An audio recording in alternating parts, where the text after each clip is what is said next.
I've listened to Everywhere by Tim McGraw since probably before I can remember anything. And I listened to it once yesterday. Welcome to Spin It.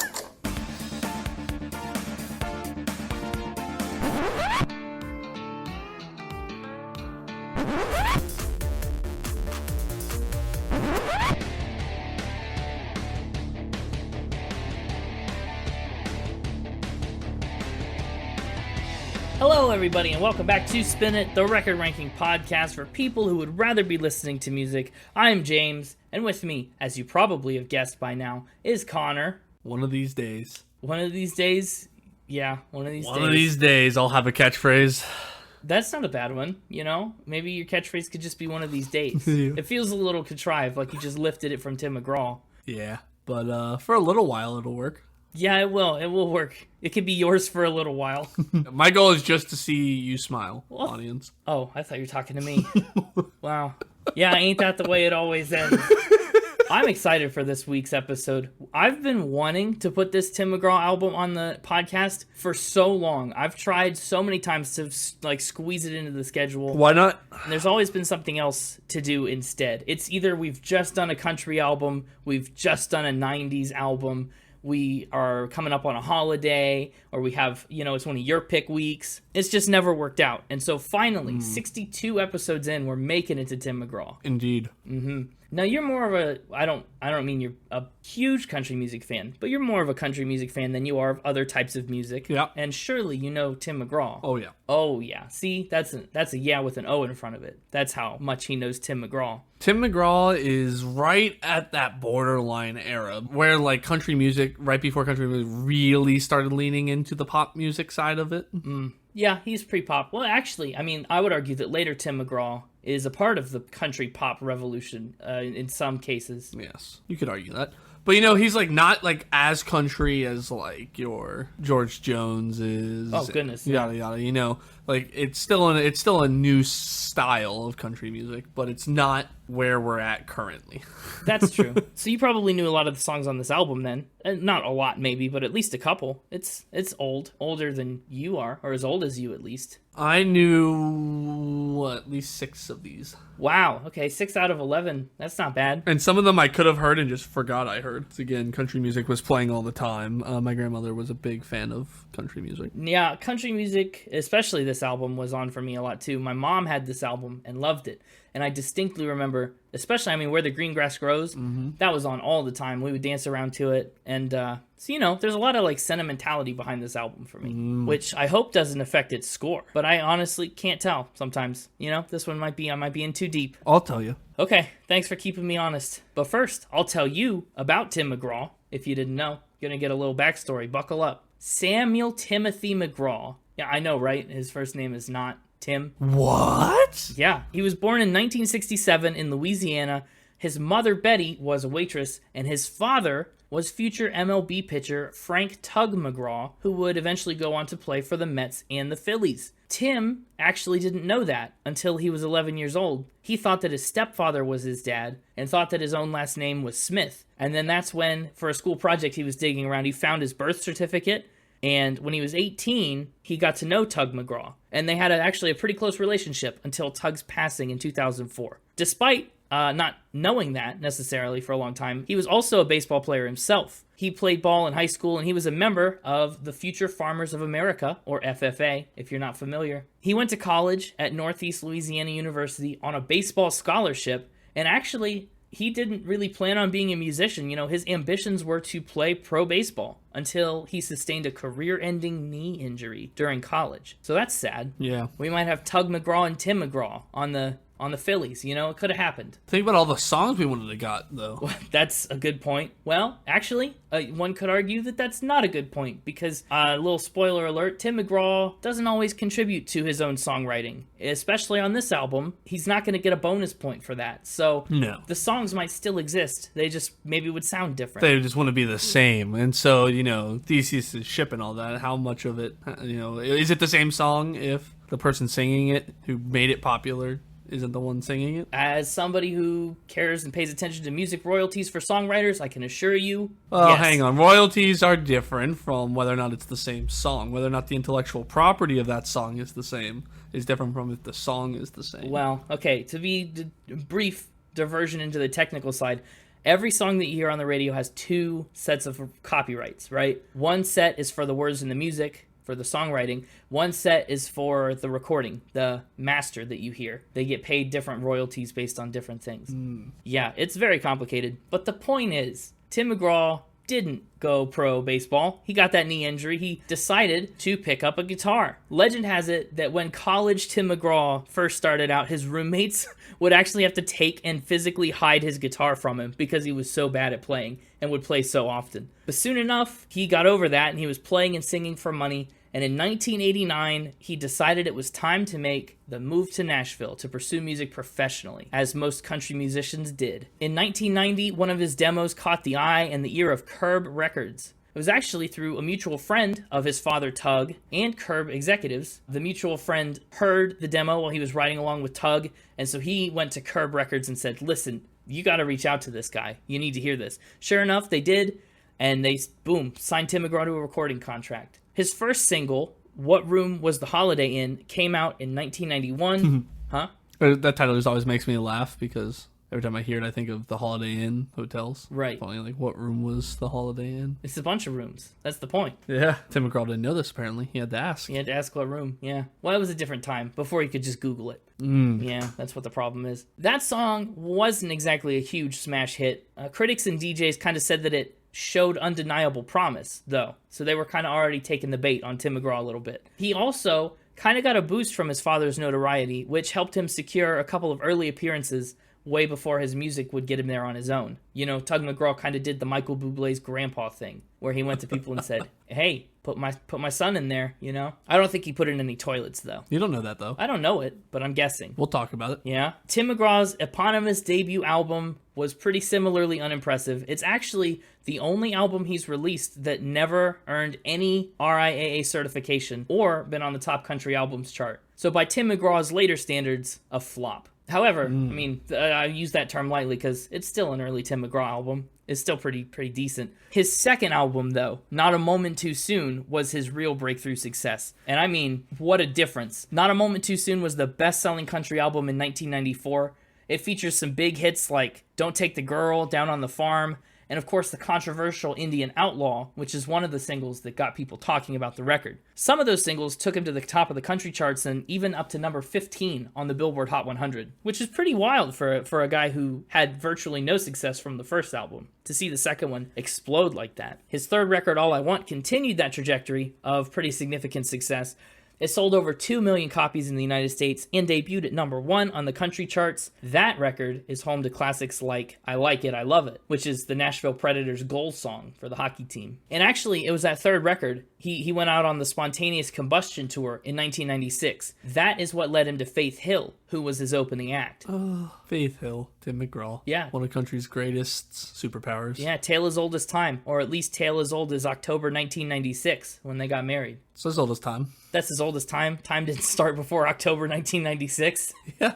Okay, so that brings us to Everywhere, Tim McGraw's fourth studio album. It came out on June 3rd, 1997, and it has tons of big singles. It was definitely his biggest album to that point. Only one of these songs is actually a cover, which is You Just Get Better All the Time. The rest are original Tim McGraw recordings, but like I said, he doesn't have any writing credits on the album, so no bonus point for that. Everywhere made it all the way up to number 2 on the Billboard 200 and topped the country albums chart, while in Canada, it also topped the country albums chart, but only peaked at number 8 overall. In Australia, only made it to number 40. Sad. It had 4 number 1 singles. It's Your Love, Everywhere, Just to See You Smile, and Where the Green Grass Grows. And 2 more number 2 singles, One of These Days and For a Little While. So isn't that wild? 6 of its singles out of the 11. 6 of the 11, probably the 6 that you know, made it to the top 2. Yeah. Everywhere's also been certified 4 times platinum in the US for selling more than 4 million copies. Other fun little trivia, it features 10 different guitar players, 2 fiddlers, 4 extra vocalists, and even a cello. That's a pretty stacked band. Since Everywhere,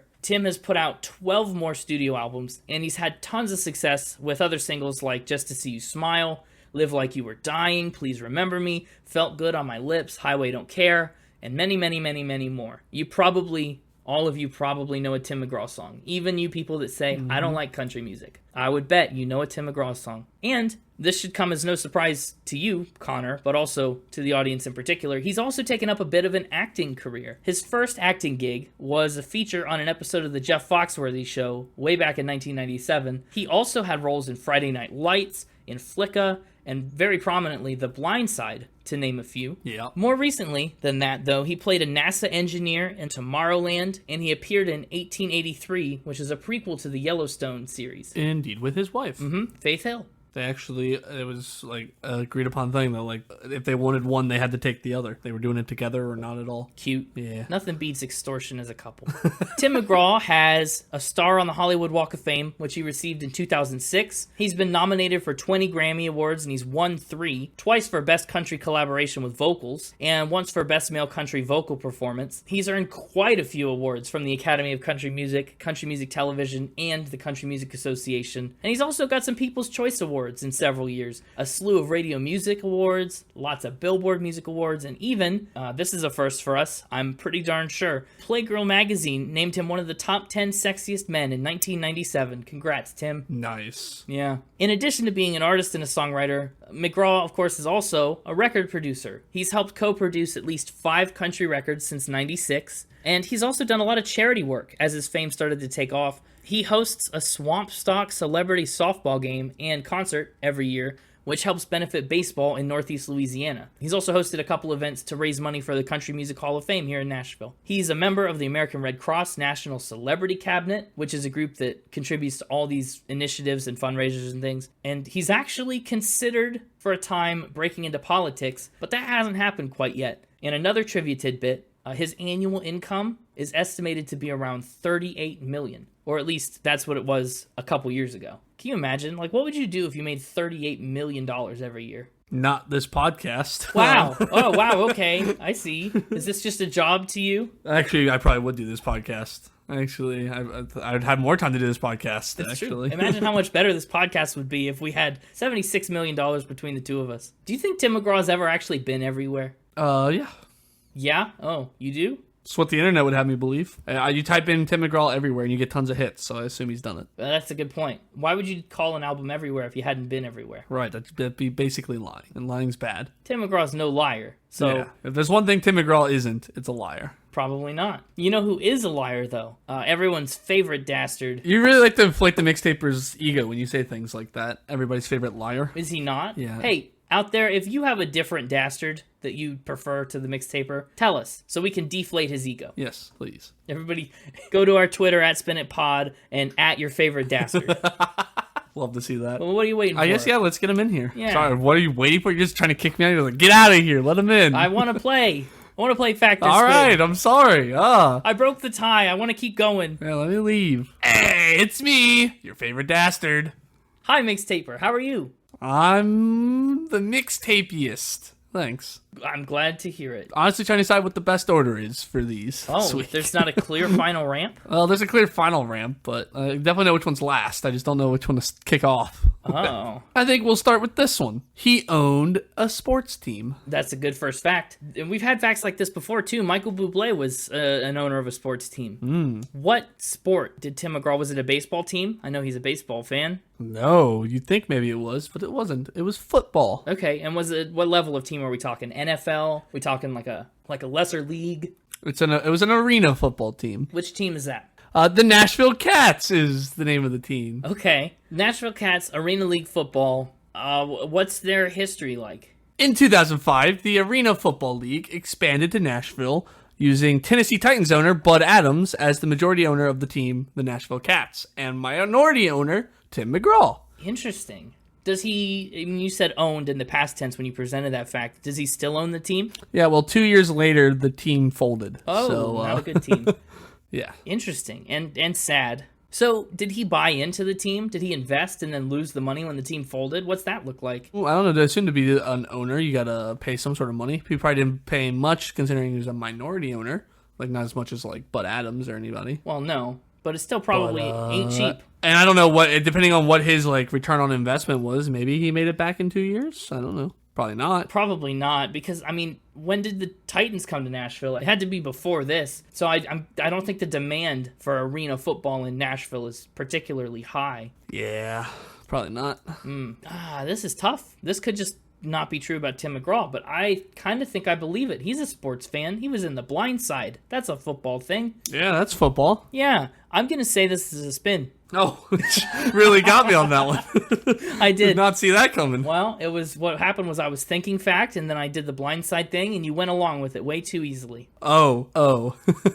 I see. So I shot myself in the foot here. Maybe you did. I don't know. Maybe I shot myself in the foot. Whose foot got shot? Tell me. The person with a shot foot is... you. This is a fact. Man, I should have stuck to my guns. And I knew if I went along with it, it'd make you doubt it a little bit. And that's why I went along with the blindside thing.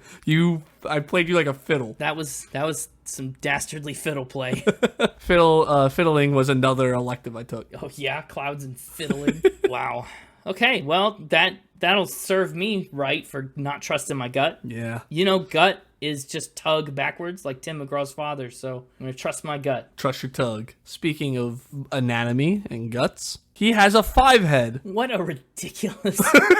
So, in my experience, people saying a 5-head is just to emphasize that your forehead is large, right? Because 5 is greater than 4, so the homophone that's in forehead, they just extend that, right? A 5-head is just a big forehead. Are you saying that Tim McGraw has a big head?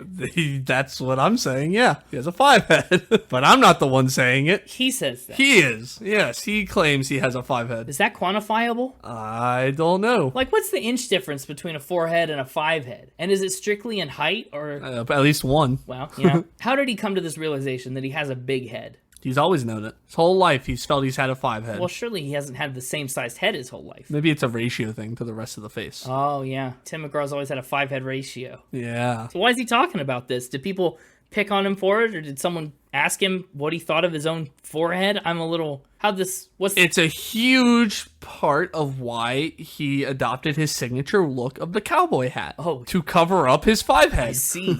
Yeah, okay. I mean, that'll do it. But surely it's also just because he's a country singer, right? I never thought about an ulterior motive. Yeah, but think about all the country singers who don't wear cowboy hats. Yeah, that's true. They wear baseball caps. I mean, the country music part is probably why he went with the cowboy hat style over any other hat. But yes, very early on in his music career, he determined he needed something to cover up his head when he was performing or having his picture taken. Has it ever taken somebody's seat on a plane? No, you don't know how badly I Googled that, though. Yeah, I believe it. I've seen Tim McGraw's forehead, right? Like, it's in The Blind Side. It's out there. You can find Tim McGraw's forehead. I just don't remember it. It wasn't certainly not enough of a 5-head to, like, make an impression on me. It was an unremarkable forehead? An unremarkable 5-head, I guess? Yeah. So if he has a 5-head, I'm going to say it's unremarkable. But if this is insulting, I'm sorry. But I guess this is a fact. Go with fact. Yeah, sure. You think Tim McGraw wears cowboy hats because of his 5-head? I suppose. I don't know. This is a mean thing for you to make up. I am a dastard. This is a fact. You got it. Good. I was going to feel a little bad if it was untrue. I live in the untrue. Yeah, that's true. Tim McGraw lives in a cowboy hat. I would guess you don't have any other information about this fact because... Not really. It's just the way his head is shaped. Correct. When did he say that? When did the term 5-head start existing? I don't know. I'm not a 5-head expert. 5-headologist. Oh. Okay, 5-head. That's an interesting fact. We're off to a 50-50 start, as expected. As expected. Up next, Tim McGraw has 5 tattoos. 4 you can see, and 1 you can't. How'd he get an invisible tattoo? No, I'm just kidding. 5 tattoos, 4 you can see, and 1 you can't. Let's start with the 4 you can see. Where and what are they? He has a Christian fish, the word faith, a cross with the initials of his daughters at each point, and the letters DHD, which stands for Dance Hall Doctors. Oh, okay. Dance Hall Doctors, you say? Mm-hmm. What's that? Oh, good question. Yeah, the rest of it I kind of understand. Yeah, you do? Yeah. Dancehall Doctors, so it comes from one of Tim McGraw's albums. Tim McGraw and the Dancehall Doctors was his 7th studio album, and the first to feature his band, the Dancehall Doctors. Okay. Yeah, in 2001, the popular country star journeys behind the scenes in the making of the album. So there's a book talking about the making of the album, of that album by the same name. So I knew there was a book too. So where are those tattoos? Like on his back, on his arms? Yeah, I know one's like the DHD one is above his ankle. He's got a couple up his arm, like on his bicep, and they're basically on his arms and legs. Okay, now let's get down to business. What's the tattoo you can't see? What is it, or where is it? Let's start with what is it? A leprechaun with a cowboy hat. Oh, that's exactly the right level of I cannot believe this is true. Why? Why? Yeah. Because he was drunk. Okay, can't see it. If you can't see it, that limits it to a very small number of places. Where is it? Up on his thigh. Oh, that's weird. So he was just drunk. What in Tim McGraw's life prompted him to get a cowboy leprechaun? I mean, drunk or not, is that inspired by something? I sure hope it. It probably was in the moment, right? Like, drunken probably thought it was inspired by something. When did he get this? Was this his first 30 years or his next 30 years? It was when he was 22 years old. Oh, a youngin'. The first 30 years. It's actually the first tattoo he ever got. No way. So why not remove it? I know that's expensive and kind of painful and maybe not worth it all the time, but I don't know. Can it be worth it? What's wrong with it? I don't know. Nobody can see it.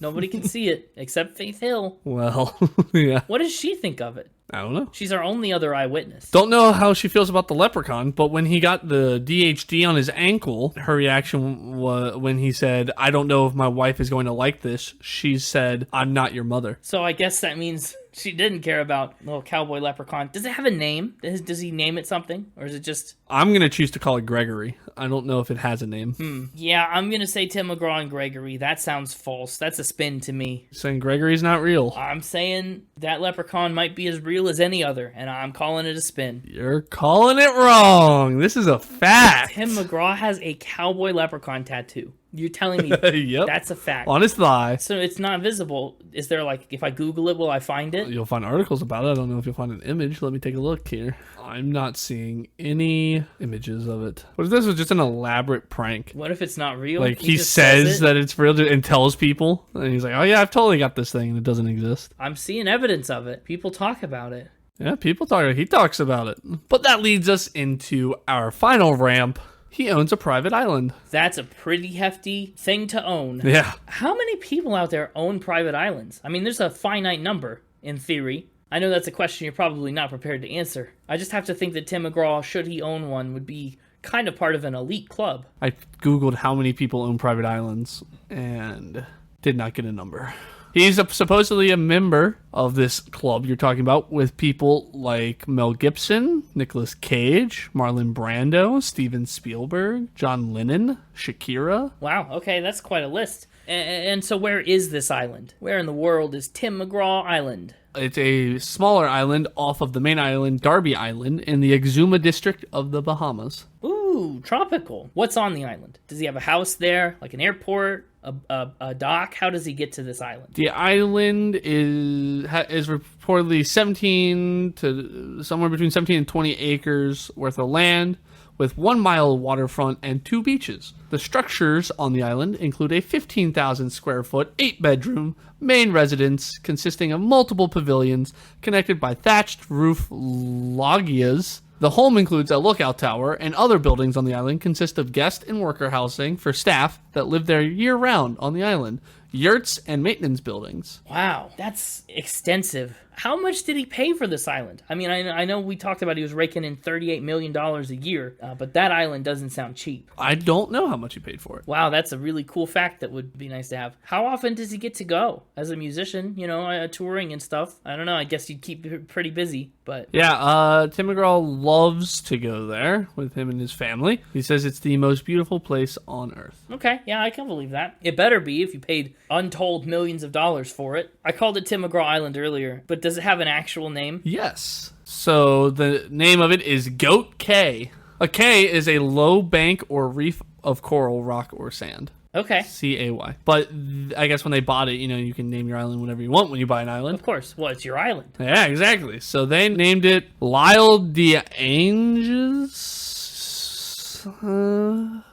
Okay, that sounded like something. It means Isle of Angels. It looks maybe Latin for Isle of Angels. Okay. Is there green grass on the island? It better. Does he grow corn up in rows? I'm just trying to figure out if this is a place he's going to live. Also, I lied to you. He didn't call it the most beautiful place on Earth. He called it the best place on Earth. Oh, that's different, but also similar. Yeah, it's very different. Okay, I think I'm going to say this is true. I think Goat Cay, Isle of the Angels, is indeed a Tim McGraw private island. And with that, the score is once again tied for this episode because this is indeed a fact. So we went 50-50 this episode. Again, it's always 50-50s. That's 4 facts from you. Yeah, I did a 4 for. How about that? Other information I have about this fact, it's just southeast of Musha Cay, which is the private island owned by David Copperfield. Oh, magical. Yes. And it's currently, as of 2021, listed for sale with an asking price of, guess that dollar amount. Okay, well, see, that would have been a thing you could have told me when I asked how much he paid for it. It would have been acceptable to tell me how much it's worth. I thought about it.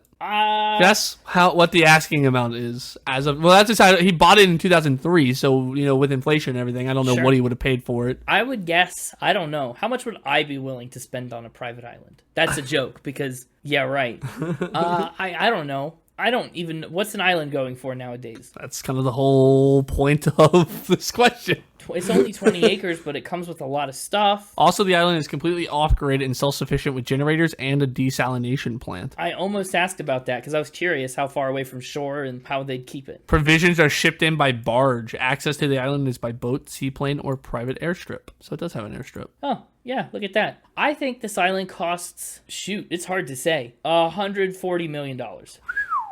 You do not know how much an island costs, my friend. No idea. This has an asking price of $35 million. Wow. Oh, cool. That's so much cheaper. That's not even a year's worth of income for Tim McGraw. Exactly. So, what I'm saying is we need to try to buy Tim McGraw's island. Okay, let's do, we'll do that. Start a GoFundMe. We're going to pool our podcast money. We'll call it Spinny Island when we get the chance to name it. No, we won't. Oh. But if we pool our money, I think we'll get there someday. We got a couple out there. Weren't we also going to make a GoFundMe to save up to buy a forest? We were going to buy Joe Perry a forest, but this is just for us. Yeah. I'd take an island. I mean, now we can record from the beach. One of 2 beaches. Be awesome. We can record from different beaches on the same island. Yep. Great. I love it. Wow, that was a good round of Factor Spin. You got some good ones in this week. Yeah, there was a lot of interesting information. There sure was. Tim McGraw is an interesting guy. With a 5-head. Well, Mixtaper, we'll see you next week for another awesome, probably 50-50 split episode. This is the season of 50-50. You ran away with season 1 and 2. And then I won season 3, and so season 4 is the season of 50-50. You're getting better, I could tell. Or you're getting worse. Well, that's also a possibility, but... Or we're both getting worse, but you're getting worse at a faster rate. That seems the most likely, doesn't it? It really does. And with that, I'm out of here.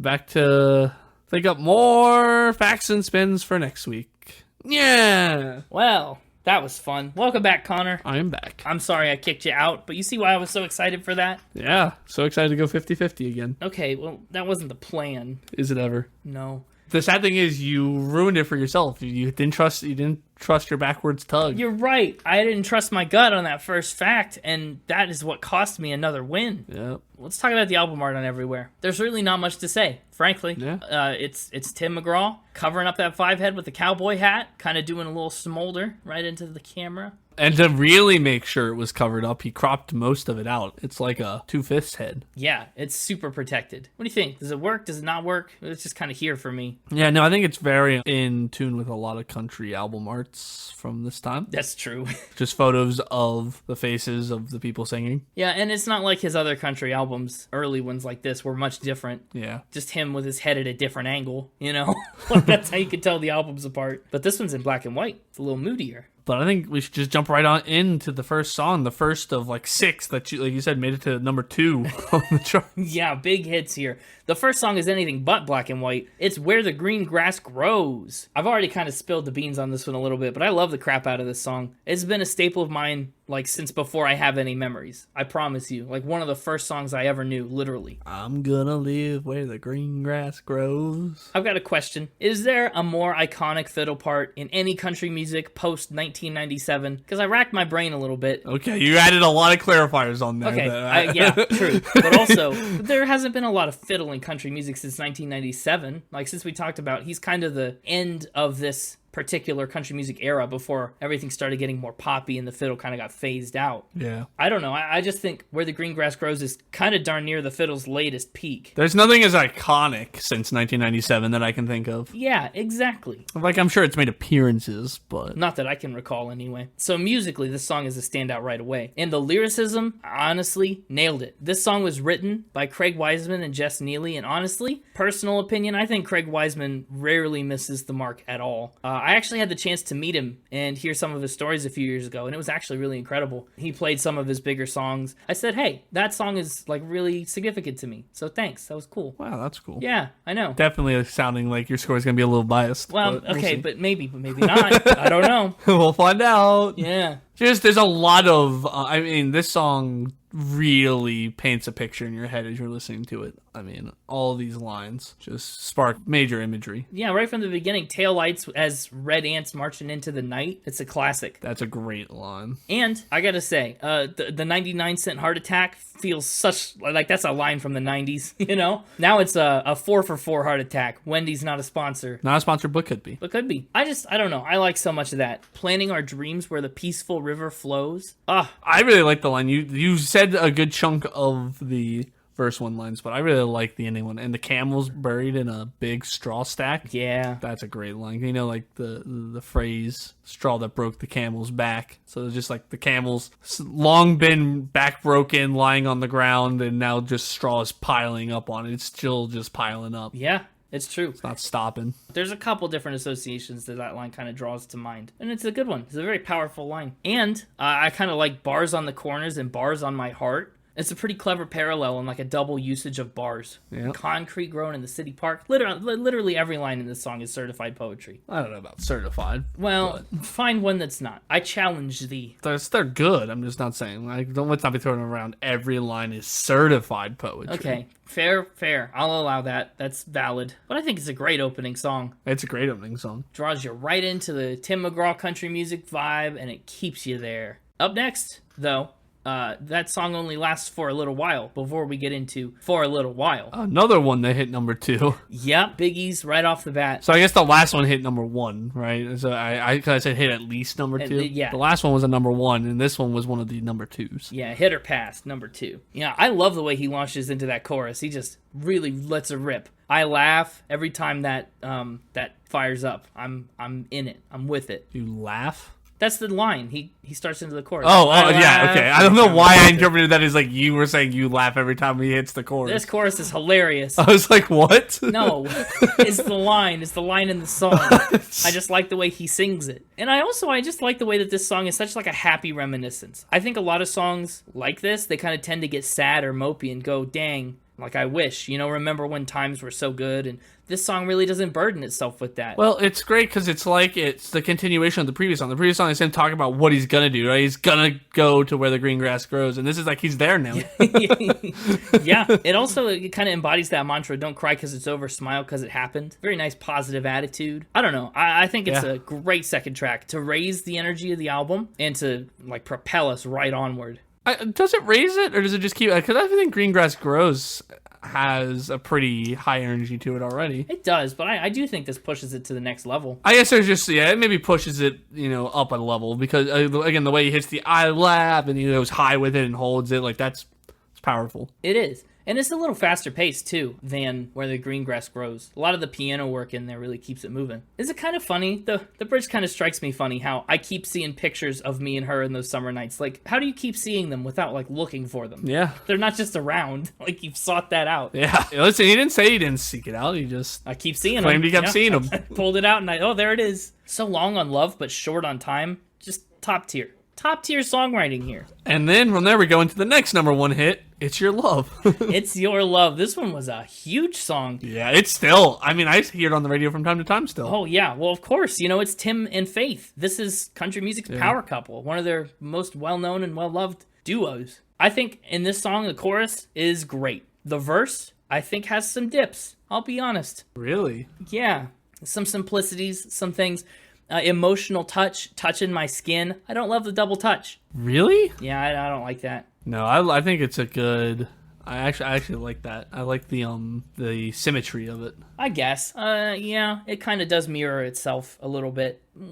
It's not for me. Plus, I mean, to talk about simplicity's sake, who I am now is who I wanted to be, and now that we're together, I'm stronger than ever. I'm happy and free. That one doesn't do much for me. But that chorus. Yeah, I was going to say, the chorus picks it right back up. Even the pre-chorus is a beautiful thing. I got to let you know what can't let me go. It's your love. And then that scratches the it's just right. It sends a shock right through me, and I can't get enough. It does something to me, too. Yeah. I honestly don't even know if I can really fault it for its simplicity, because that's kind of just what this song is, you know? Like, that's the nature of the love and the relationship that they're trying to convey. It's easy, it's natural, and it's effortless. So, I mean, in a certain sense, I guess I can give it a begrudging pass on that. It's a beautiful thing. Yeah, I don't think you can keep it all in. And Faith Hill's subtle accompaniment is perfect. Absolutely. You know, it's the perfect amount of her in there. Like, their voices just sound so good together. I know. It's almost like they're married. Yeah, okay, but just because you're married to someone doesn't mean your voice sounds good with them. That's true. They came together through music, and their voices sounded good together, and then they got married, and now they do all the songs together. It's like, it was the perfect coming together of two people. It's true. And this song really embodies that pretty well, I think. Yeah. Up next on the docket, of course, we kind of go out of that lower energy ballad into the classic Ain't That the Way It Always Ends. Is it classic? I don't know. Maybe, again, it's just a classic in my mind. It's one of the 5 that isn't a number 2 or better. It's true. Yeah, well, Ain't That the Way It Always Ends. This song kind of makes me laugh because it sounds so happy, but everybody just sucks. Yeah, it's... Bobby gets his heart broken by a girl who stole his heart in a pickup truck and drove off in a Mercedes-Benz. This Karen literally walks in on her man in bed with another lover. And the motto here is just kind of like, well, don't that just beat it? Like, shoot, dang, guess that's just how it is. Which is so wild to me. What a concept for a song. I told you, it's all those straws just going up on the camel that already has a broken back. Yeah. It's like, what are you going to do? Your back's already broken. What's one more? What are you going to do? Yeah, ain't that the way? That's just a should have known, you know? Yeah. It is kind of a very sad outlook and kind of lesson that the song tries to impart. Yeah, it's bleak, but it sounds so happy. Very pessimistic. Yeah. Oh, and she looks so innocent talking about being just friends. That chorus is so sing-alongable, which is sad because everybody just has a bad time. Yeah. I don't know. I think it's just so catchy, so fun to listen and jam out to. It's a really upbeat take on a breakup song, and it's refreshing in a sick, like, twisted musical sense. It's a bummer. Yeah. It's a bummer in a lyrical sense, but this album hasn't had any bummers yet, so it's not so bad. Listen, I get where you're coming from, kinda. Kinda? Like, I do, but I don't. Yeah, I do, but I don't. That's track number 5 on this record. Yeah, it is. I nailed it. Nailed that transition. You didn't steal it from me. I didn't. No, I see I'm doing better. I think this song is a great time to actually get mopey. First one, too. Yeah, this album has had the upbeat, sad songs, and it's had the slowed down, lovey songs. Like, this is the first time we actually have a pretty standard collision of the slow, sad song. Yeah. And I think that works really great after Ain't That the Way It Always Ends. The speaker's got an ex trying to come back into his life, and he kind of wants to try again, but he kind of thinks it'd be a bad idea. So we get that dichotomy. Oh, I do, but I don't. I want to, but I won't. So that's why this chorus is such a mess of contradictions and contractions. Do, don't, want to, won't, am, ain't, could, can't, right, wrong. Like, what's happening? This is a great lesson in opposites. Tim McGraw, you nailed it. Yeah. I don't know. I think it's just a clever way to express all the complicated feelings that come along with considering restarting a relationship in this way. It's not always just a yes, I'm in, or a no, I'm out. Like, there's a lot more nuance to that, and I think this song expresses that really, really well. So, I have one problem with this song. Yeah. So, I really like the chorus. You do? I do, actually. Do you not? You sounded surprised. Well, I thought you were going to say, but I don't. I don't know. I was leaning into it. Oh. I see. No, I do. I really like both the pacing of it the pauses he puts in between the lines. See, I do, pause, but I don't, pause, I want to, pause, but I won't, pause. I like the pause. I like the rising and falling that he chooses to do with it. It's very stair-steppy. Goes all around and running up and down those stairs. A lot of fun back and forths going on. Like it a lot. But there's just not enough surrounding it to support it. You got one short verse at the beginning, then you get the short verse in the middle, and then you're right back into it, and then the song's over. It's like I needed a little more before you went right back into just a bunch of blanket statements. Like I do, but I don't. There are a lot of contradictory statements. Yeah. I just needed a little more to round out the song. A little more substance. Yeah, that was my only real issue with it. It's great. It's very catchy. It is. Just wanted a little more. I guess. I don't know. I think it gives you just enough. Especially in that second verse. I love the way he chooses the adjective bittersweet kiss. That's a great way to express that this resolve is kind of crumbling further, but it's also not all that it's cracked up to be. I like it in the middle there. It just didn't feel as rounded out as some of the bigger ones. Yeah, that's a good point. I guess it does hang. It leaves a little more hanging in the balance. And the stinger, of course, is at the end. Don't ask me if I know what I want, because I do, but I don't. Like, yeah, that's great. Yeah, I want this. Yeah, I also don't want this. I don't know where I fall on that spectrum. It's great. I'll just say this song was in contention for Connor Top 3 territory. Oh, yeah. Of the ones that aren't number 1 or number 2 hits, this was probably my favorite. Nice. Was it one that you knew before, or was that a first timer for you? No. This was one I didn't recognize, at least. I'm not saying I didn't know it, but... Okay. Yeah, it didn't quite squeak in, just because it wasn't as rounded out as some of the ones I did pick, unfortunately. Yeah. Now, the next song on the list is One of These Days. And this song isn't about heartbreak. It's just going to break your heart. Like, what the heck? Yeah, it is. And it's the other top 2 song, I believe. Yeah, this one sneaks up on you. It starts off with the poor bullied kid, right? My first note for that section is where he says, he wasn't cool like me. I said, settle down, Timmy. Like, all right. Hey, listen, he has an island. He's pretty cool. He's pretty cool. You're right. Well, this kid is not having an island. He's not as cool as that. And this kid straight up runs away, and he tells the bullies, you'll regret this when you're older. You're going to sigh a little and cry a little about the ways that you bullied me. Like, that's pretty direct. And it's not even that he said it, because the line of preschool says, and in his eyes I heard him say. Yeah, he's blinking that out in Morse code. It's just the way he feels. Yeah, it's rough. And then... after the bullied kid, we have Patty Sue, his high school sweetheart from 1990-something. That's Patty Sue is a name you don't see much anymore. But he leaves her standing alone with his class ring. He's breaking up with her. She begs him not to leave because one of these days, and you know the rest, right? You're going to sit down and wish you had this back. You'll miss it. And sigh and cry and... one of these days you're going to love me. Yeah, and so there's 2 things I want to point out. In both of those verses, they really, I think, hit you with some fun, like, if you're not paying attention to it, you might not pick up on... He's very careful about his phrasing of his lyrics here, right? I think your line that you wanted to make fun of, the cool like me, right? That's meant to imply he was part of the cool kids that were bullying him. Oh, absolutely. Right? Yeah, he's guilty of this. It's convicting. Yeah, and so then he saw it in his eyes that he was going to regret it someday, and it almost sounds like he does regret it, right? Oh, absolutely. It's like the implication. And then the same thing happens in the... Okay, don't be saying, "Oh, absolutely," is like it's obvious. You're biased because you grew up with this album over and over, and have plenty of time to analyze it. I'm saying for people who maybe haven't listened to it a million times, this is something they might have missed. But it's hard to miss when you get to the third verse because I'm not there yet. You're jumping ahead. Verse 2, skipping ahead. He tells you the whole thing about Patty Sue, and then he hits you right with the stinger right before the chorus where he says, "And to this day she's whispering." Like she was right. He's still in her dreams to this day, whispering that you're gonna love me and you're gonna wish you and turn from me, yada yada yada. Yeah, and then that bridge in the third verse is really kind of what congeals this whole song for me. It kind of brings this whole thing around from a what the heck moment to an awe, like a sweet kind of ending. And he realizes he goes to church or whatever, finds his faith, and then he realizes what he's done wrong. He kind of accepts and embraces this guilt that he feels and decides to start moving towards forgiving himself because, and the big pivot is, one of these days, I'm gonna love me. Yeah, classic pivot. And I mean, that's really just what seals the deal on this song. Kind of takes it from a bit of a ridiculous song, like what are we even talking about, into a moment that's like, whoa, kind of hits you like a ton of bricks. It's a great song. I mean, at least a half ton of bricks. Deserved to be number 1. Yeah, it did. But it didn't. No. Wonder if it not getting to number 1 stressed him out. It was probably hard on his ticker. Yeah. Track 7 is hard on the ticker, and it's a song about giving up all the things in life that are bad for your heart, both literally and figuratively. First of all, I gotta ask, how much pimento cheese are you eating, Tim? I mean, the very first thing that he says I gave up is pimento cheese. Like, that has to be, for that to be a meaningful thing to give up.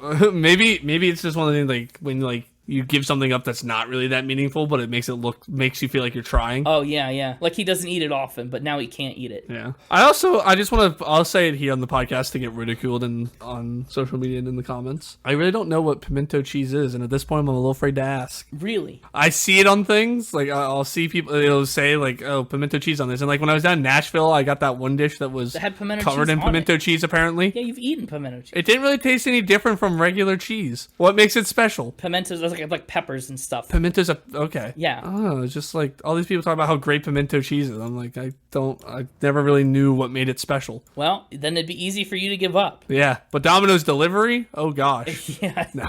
Yeah. He also quits Domino's delivery, whiskey sours, apple pies, Kentucky Fried Chicken, a bunch of things that are now gastronomic history. What a phrase. I mean, that's one I'll certify poetry, right? Gastronomic history. That's pretty great. Wow. Yeah.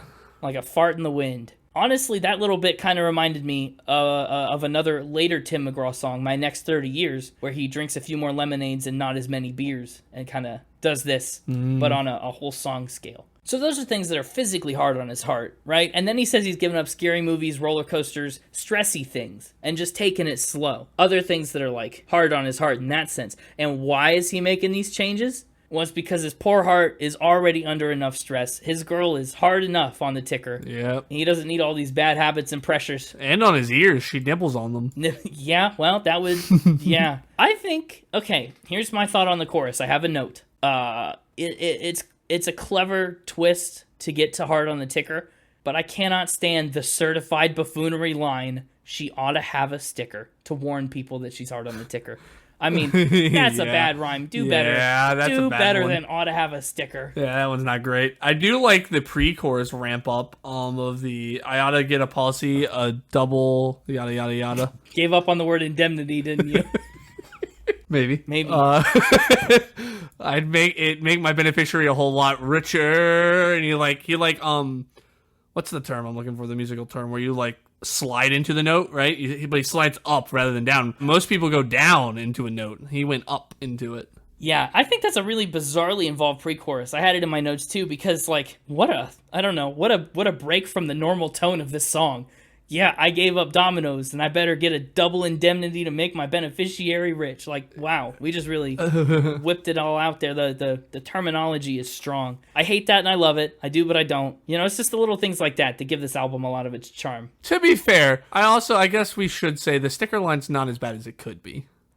You're right. It could be worse. It could have just been she ought to have a sticker, but he backs it up with that starting phrase. The girl is such a hazard. She ought to have a sticker because like hazard sticker is a thing. Yeah, it is. Like a hazard sticker. It's established. It's a little better than it could be, but it's not as good as it should be. Yeah, it's iffy. Certified iffy. Up next, all the places Tim McGraw's been. Everywhere. The title track. Title track and another number one question mark? Yes, it is. I just looked. Yeah. I love it. And the general concept is we've broken up and I just can't escape you. You're everywhere. So now he says, let me list all the places that everywhere is. Let me list everywhere. That's pretty much what this song is. I think that concept maybe has become a little played out in recent times. I think a lot of songs try to tackle this idea of I see you everywhere, right? There's no escaping you. Yeah, but I mean, this was 1997. 97, this is one of the originals. And I think it does it pretty well. I kind of like the contrast of growing up in a small town with the expanding scope of seeing her everywhere after that, right? She doesn't want to leave the town, but when they split up and he skips town, he says, sorry, you left town anyway. He carries her memory everywhere. Sweet, it's sad, it's really well executed. But, I mean, a blizzard in Albuquerque is a really interesting place to start. I don't think Albuquerque gets many blizzards. Maybe he's in a Dairy Queen.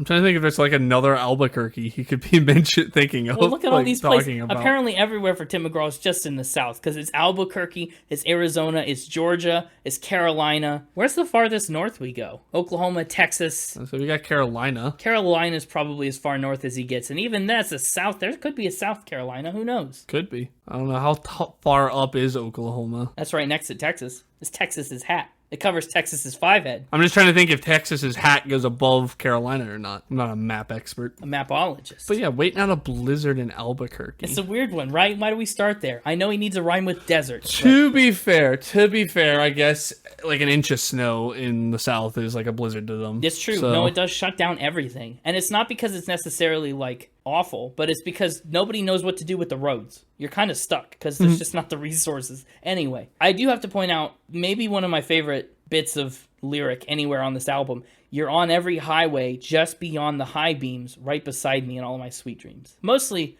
I really like highway and high beams. That's kind of a really great pairing for me. Oh, it doesn't use the word high too many times? No, as a matter of fact, it doesn't. Thanks. Oh, that was just call back to when you said you used the word touch twice in the same sentence and you didn't like that. No. You didn't like the double touch. But that was back to back. That was back to back touching. Now we've got a highway in between the high beams. Fair enough. Listen, I'm just saying things just to see you smile. Well, that's very sweet of you, unless you're talking to the audience again and not me. You know what? This one was for you, buddy. Thank you. Wow. Just to See You Smile is track 9 on this album. Did you smile when I said that? I did. Yeah. Ah, it worked, sucker. But you didn't see it, so I guess in a certain sense it didn't work. Oh, fair enough. Just to See You Smile is apparently the most popular song, according to Spotify. 122 million, compared to the next highest, Where the Green Grass Grows, at 88. This does not strike me as the most popular song from this album. Yeah, well, that's what Spotify claims. Yeah, I believe it, I guess. It's a simple concept, right? Look at all the lengths I'd go to just to see you smile. You could kind of infer everything he's going to say from the title, which is nice in some ways, but also, it's a little intense, you know? I'd spend all my money on a beautiful piece of jewelry just because you like things that glittered. I quit my job and moved from Texas to Tennessee. It's very committed. I feel like this is super popular due to its chorus. Is this another karaoke song? Maybe the Just to See You Smile feels karaoke. It does. The chorus is the best part of the song. Maybe that's why. I love the ping-ponginess of it. You know, it's up, down, it's all around. It's so good. And I'd never count the cost. It's worth all that's lost just to see you smile. Yeah. That's kind of a ringer for me. I'm just saying, I'm trying to think, it's either like karaoke or it's in like a movie or something that's super popular and caused it. Because you're right, it shouldn't be the most popular, but it's probably got the most sing-alongable chorus, and so it could be a karaoke hit. You know what I think it is, maybe? I think this one ages better than a lot of the rest of the songs. This song feels less trapped in the 90s than something like Hard on the Ticker. That's true. And who's not a sucker for an upbeat love song? I loved the song up until we just hit the most unnecessary pivot on this entire album. They break up, and she's been sad, and she comes up to him with a new man on her arm, and he doesn't like that, but he just wants to see her smile. So he says he's doing great, and he lies, and he says he's plenty happy. I mean, I was with it until that, right? That feels like it just besmirches what would otherwise be one of the album's sweetest moments. I feel like we just undercut it with that. I think it fits the theme of the album, though. A lot of this album is about, I think, fits this song. Like I said, we've had a lot of upbeat, sad, or we had the one that was truly melancholy and slow. I just feel like this whole thing, most of these songs have been bittersweet. That's actually very true. I mean, we talked about the bittersweet kisses. And so I think it fits. While it's a complete undercut, it kind of makes you go, oh, he moved for you. He did all these things for you, and then you left him. But it's got that bittersweetness of, the chance to, like you say, told her he was having a relationship, and the chance I'd lie again just to see you smile. Like, he's still, again, that bittersweetness of he's not happy, but she is, and seeing that smile is good enough, I guess. Yeah, it's kind of got the same vibes as maybe For a Little While, where, we broke up and it's like not our time. It was great, and I smile, I laugh when I think about it, but oof. I don't know. I just thought this song maybe should be different than it is. Yeah. And then we close out the official album with You Just Get Better All the Time. I'll be honest, I think this is one of the worst ending songs that we've had. Ooh. Yeah, I know. And it's kind of sad. I think this is one of the tracks that I'm the most indifferent towards on this entire record, and it's kind of the one that's left to close it. I feel like if this song's gonna be on the album, it belongs somewhere in the middle, sandwiched in between better songs, than to just be the final taste that's left in our mouth. Not my favorite. Like, part of me likes that he's slowed it down to kind of bring us down for the finale. But, I mean, you're right. It is kind of culture or shock to the system to hit this after, Just to See You Smile and Everywhere. Yeah, the Heart on biggest song Ticker. on the album with one of the most underwhelming. But could you imagine ending it with Just to See You Smile and trying to end on that sad note? No, I can't, but I would have thrown the bonus track, You Turn Me On, in there. Yeah, but it was the bonus track, right? Didn't have to be. I guess I don't know. I don't know when the bonus track was. The bonus track always there, or was it added as a bonus later? Usually, bonus implies like extra from like added in. That's true, but it usually exists at the time you make the album. I mean, bonus tracks are usually songs that just kind of get cut. I also just really like that there's not really a chorus to this song. Me, I like it when it's a lot of verse-heavy stuff. It really tells a good story, and I'm a sucker for ballads.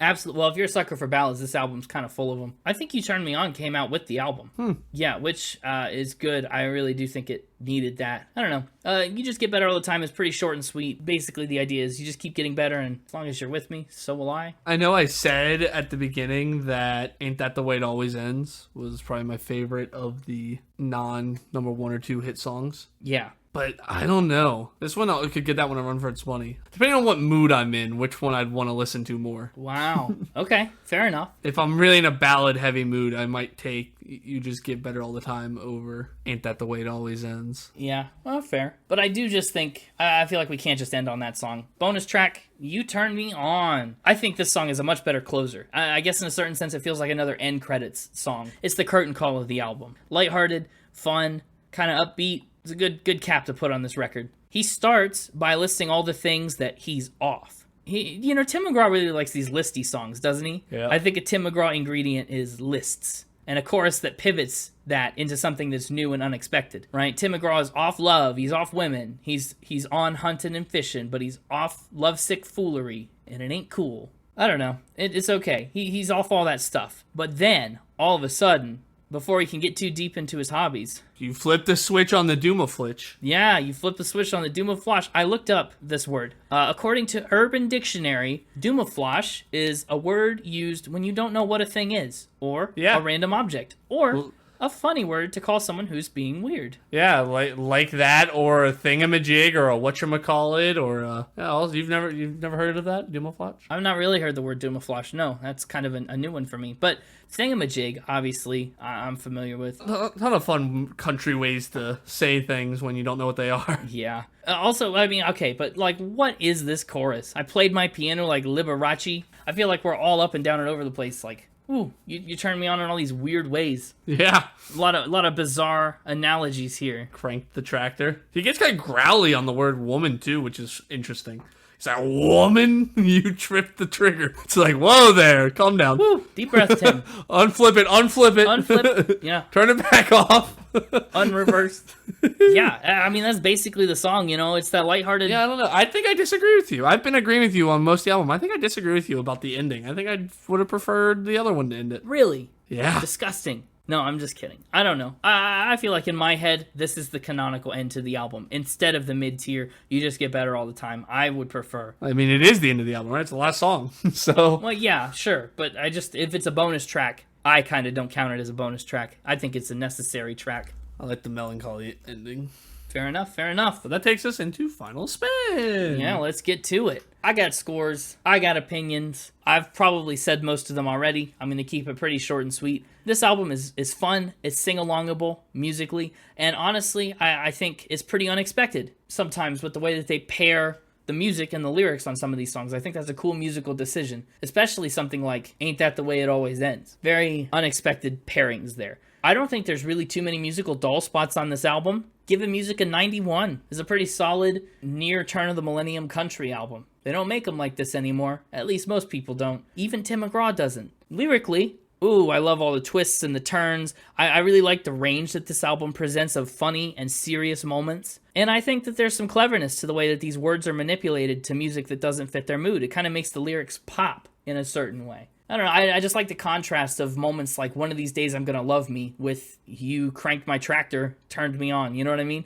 It's impressive that this album has a range that can encompass both without either feeling out of place or forced. So I'm giving lyrics an 88. Instruments and production, I think this is pretty clean and crisp. I love that fiddle. The classic country sound doesn't ever really feel overdone. I think it fits the song and Tim McGraw's vocals really well. Heck yes, I'm kind of all in on the instruments and production. Except, like, I don't know, like you mentioned, there are moments where it's a little unsupported, like I do but I don't. And for me, you just get better all the time. I'm going to give instruments and production an 86. Vibe, I was very pulled in by this album. I like I said, solid balance of funny and serious. It doesn't really try to present itself as a big experience, you know? I think it's content to be a looser collection of songs, and I think it's better off for that. Like some of these albums, I don't know, Kid A or American Idiot or something, you really have to like check in and sit there and experience an album as an album. I think this is one that works just as well as a collection of singles, but it also is here all together, and I don't mind that. I think that serves the songs well. Giving it an 89 for Vibe. No bonus point, as Tim McGraw did not write these songs, and that means its overall score is an 89.2. 89.2, all right. Would have been in the 90s had it gotten that bonus point. Yeah, it would have. So where's that put it? That puts it at number 107 on the spreadsheet. 107. Where would it have been if it got the bonus point? Would it crack the top 100 or? With a 90.2, it is safe to say it would be at least number 81. 81. Nice. Yeah, it would have been, but it's not. Yeah, I'm just saying 81. Yeah, that's. It does, but it doesn't. It's a lot of room there in that one point. Yeah, there is. A lot of albums. Yeah. Hiding that one point. It's true. It's a dense point. My playlist pick, I'm going to nail it down right away and make things hard on you for a change, is Where the Green Grass Grows. Yeah, I see. I've already knew that was coming. I know. So I've been preparing this entire time for it. Yeah. Well, and for you, as far as your picks go, I might remind you that you do only get a top 3 from this one and no honorable mention. I also only get that for this one? You took 2 for Coheed, and this is the second top 3-able episode since then, so yeah. I did have a top 6. I played myself. You did. You only get 3 from Tim McGraw. Oh, no. That makes it harder. Yeah, it does. Man, all right. Well, sorry to that one. Give it the hard cut. Here's why that hurts a lot, because I was planning to take a bonus one on this one. Oh, no. So I gotta knock myself down 2 of them here instead of just 1. Can't just cut the honorable mention. I also have to pick one of my other ones to knock off. Yeah, that stings. A lot of that Dead Space will have been cut out, audience, but I would have to be silent there for a bit to knock myself down to 3. Several minutes. Yeah. All right. Well, in album order. No, actually, I'm going to change it. I'm going to do it this way, just to spite you. Okay. Here we go. Okay. Do whatever your gut tells you. In album order, It's Your Love. Okay. One of These Days, and Just to See You Smile. Yeah. Okay. I think in my head you were going to do something different there, and then you did something out of spite to me, which was you took away Where the Green Grass Grows in favor of another song. I can't say that officially because they can't know, because you can't pick another one. Yeah, can't tell you. But I have a hunch. Don't know what that was. Might have been. Yeah. Who's to say? No one's to say. And where's your playlist pick gonna fall? Ooh, this is rough. This has maybe been the hardest playlist pick for me in a while. Well, for a little while. Yeah, well, I want each of these 3 songs. Like, sometimes I've wanted more than one song, but I've, either we've compromised in some way, or like one song made more sense for our playlist over the other. Yeah. But in this one, I want each of those 3 I named for different reasons. I said Just to See You Smile, the most popular, got the most sing-alongable chorus, most time, it keeps up with the times best. Just that hook on It's Your Love. It's got, like I said, it's got Faith Hill on it and Tim McGraw. It'd be a fun way to sneak Faith Hill onto the playlist early. The ballad guy, yeah. And then One of These Days is just like the most heavy hitting. It really punches you. Yeah, just like you punched that little kid you were bullying. Hey, whoa, I wasn't cool. Not you, just in general. That was directed at Tim McGraw. Gotcha. Yeah. I don't know. I'll ask for your opinion. Oh, wow, I get input. Yeah, I'll let you get some input. Well, out of your 3, I would not take One of These Days. I would take Just to See You Smile. Really? You wouldn't take the most heart punchy? Yeah, no. I would take Just to See You Smile. Fair enough. But It's Your Love would be my second pick. Yeah, I guess in my heart, I know it's got to be either Just to See You Smile or It's Your Love. It's just whether or not I want Faith Hill or not. Faith Hill is the only other person that's seen that Leprechaun. We could have both people, well, I guess the tattoo artist, we could have 66% of the people who have seen Tim McGraw's Leprechaun on the playlist. And then maybe his kids, if he's been like in Okay, yeah. something swimming that reveals part of it or something. There's chances. Either way, we can have a significant percentage of the people who have seen Tim McGraw's Leprechaun on the playlist. All right, I've made my decision, and I've got justification for it. Okay, hit me. I'm going with Hard on the Ticker. No, kidding. Whoa, out of left field. Kidding. I'm going with It's Your Love. And the reason, Where the Green Grass Grows and Just to See You Smile have a more similar energy, whereas It's Your Love is the slower, more ballad style. And so it'll give us a nice flavoring of the two different styles on the album. Okay. Rather than picking two of the same style. Yeah, and one could argue Hard on the Ticker is the third style. Yeah, good. It would probably lump in with the Where the Green Grass Grows in terms of tempo, but yes. Yes, I think that's all right. A fine pick by me. Yes. You made it through your 2 weeks of being back from the Coheed extras.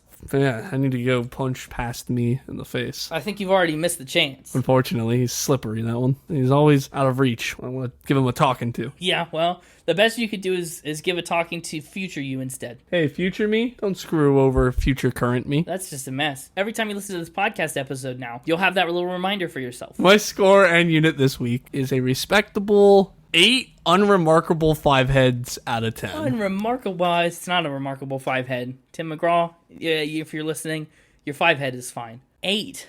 8. An 8. Yes, indeed. I think that's good. I wouldn't have been surprised if you gave this a 9. But it didn't quite hit 9 territory for me. No, didn't quite flick the bick. This is actually for me going to sit right above I Like It When You Sleep for You Are So Beautiful Yet So Unaware of It. Wow. By the 1975. Okay, that's a pretty high 8, I think. Yeah, I don't think it quite hit Randy Travis levels for me, which is the next closest country up the list. No, yeah. He took Tim McGraw's Everywhere and gave it a fling. Yeah. Oh, great. Good album. I like it. Good. A good little dive into your and I's childhood there. Like I said, that was music that was really popular as we were growing up. So Yeah, this was a fun episode for me. Same. I hope it was a fun episode for you too out there. If it was, you can let us know on Twitter @SpinItPod and on Instagram @SpinItPodOfficial, or you can find us on our website www.spinitpod.com. Or anywhere you listen to podcasts. Which is here, yeah. And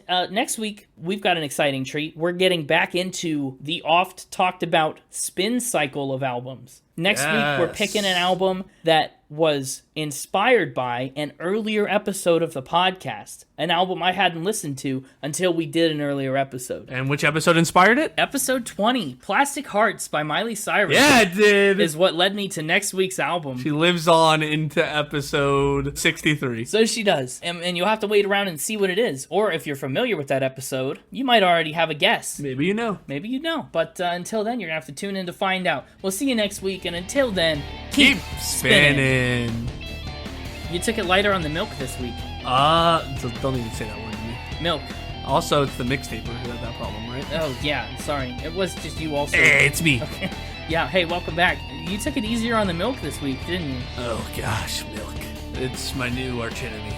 Cows. Cows are your new archenemy? And cherry trees. Cows and cherry trees. Wow, that's a rough way to live. That's what I'll be for Halloween next year. You're going to be a cherry tree and a cow for Halloween? Yeah, it's going to be a cherry tree with black and white spots. All in one kind of thing. You're going to be a cherry cow that gives cherry milk? A cherry tree with udders. Gross.